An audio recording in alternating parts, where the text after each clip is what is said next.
पुराने समय की बात है। उज्जैनी राज्य में राजा विक्रमादित्य का शासन था। उनकी बुद्धिमानी, न्यायप्रियता और पराक्रम की कहानियां दूर दूर तक प्रसिद्ध थीं। राजा विक्रमादित्य न केवल वीर योद्धा थे, बल्कि एक कुशल प्रशासक और असाधारण न्यायाधीश भी थे। उनके दरबार में विद्वानों, कवि और कलाकारों की भरमार थी। उनकी प्रजा उनसे बहुत प्रेम करती थी और राजा भी अपनी प्रजा के सुख दुख का ख्याल रखते थे। उसी उज्जैनी राज्य में एक चतुर और सुंदर वेश्या रहती थी। उसका नाम माधवी था।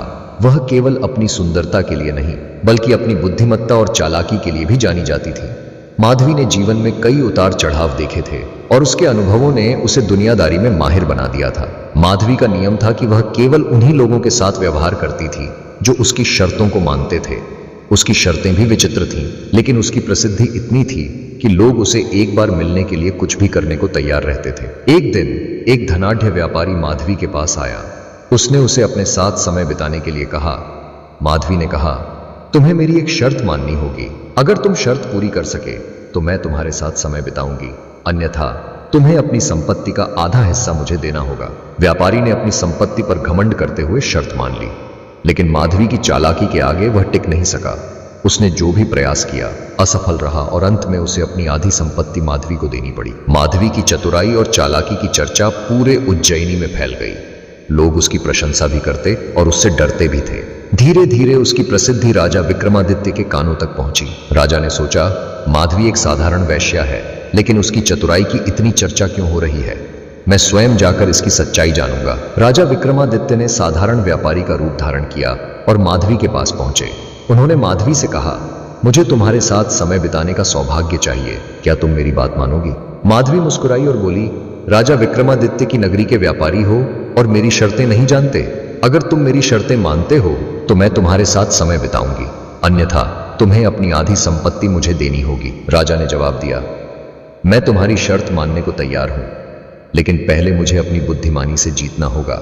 माधवी ने राजा से कहा, मेरी पहली परीक्षा यह है कि तुम्हें एक ऐसा सवाल करना होगा जिसका जवाब मैं न दे सकूं।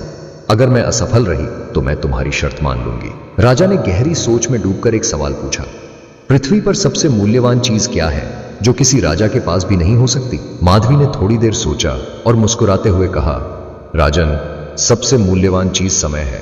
इसे कोई राजा भी नहीं खरीद सकता। समय का महत्व राजा और रंक दोनों के लिए समान है। राजा विक्रमादित्य ने माधवी की बुद्धिमत्ता पर प्रसन्न होकर कहा, तुमने सही उत्तर दिया। अब मेरी दूसरी परीक्षा के लिए तैयार हो। राजा ने माधवी से पूछा, यदि तुम्हें अपनी बुद्धिमानी और सुंदरता में से किसी एक को चुनना पड़े तो तुम क्या चुनोगी और क्यों? माधवी ने तुरंत उत्तर दिया, मैं अपनी बुद्धिमानी चुनूंगी, क्योंकि सुंदरता क्षणिक है, समय के साथ यह मुरझा जाती है, लेकिन बुद्धिमानी सदा के लिए अमर रहती है। राजा माधवी की गहरी सोच से प्रभावित हुए। अब माधवी ने राजा से कहा, अब मेरी बारी है। अगर तुम मेरी 3 परीक्षाएं पास कर लेते हो तो मैं मान लूंगी कि तुम मुझसे अधिक चतुर हो, अन्यथा तुम्हें अपनी पहचान बतानी होगी। राजा ने चुनौती स्वीकार कर ली। माधवी ने पहली परीक्षा में राजा से पूछा, राजा विक्रमादित्य जैसा महान व्यक्ति इस साधारण व्यापारी का वेश क्यों धारण करेगा? राजा ने मुस्कुराते हुए उत्तर दिया, एक सच्चा राजा वही है जो अपनी प्रजा के हर वर्ग को समझ सके, और मैं तुम्हारी चतुराई को समझने आया हूं। माधवी ने राजा की पहचान को भांप लिया। वह बोली, राजन, आपकी महानता और न्यायप्रियता का मैं सम्मान करती हूँ।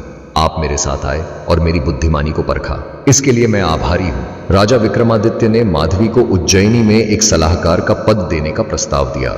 माधवी ने वह पद स्वीकार किया और अपनी चतुराई से राज्य का भला किया। इस प्रकार चतुर वैश्या माधवी और राजा विक्रमादित्य की कहानी हमें सिखाती है कि बुद्धिमानी और चतुराई का सदुपयोग हमेशा समाज के लिए कल्याणकारी होता है।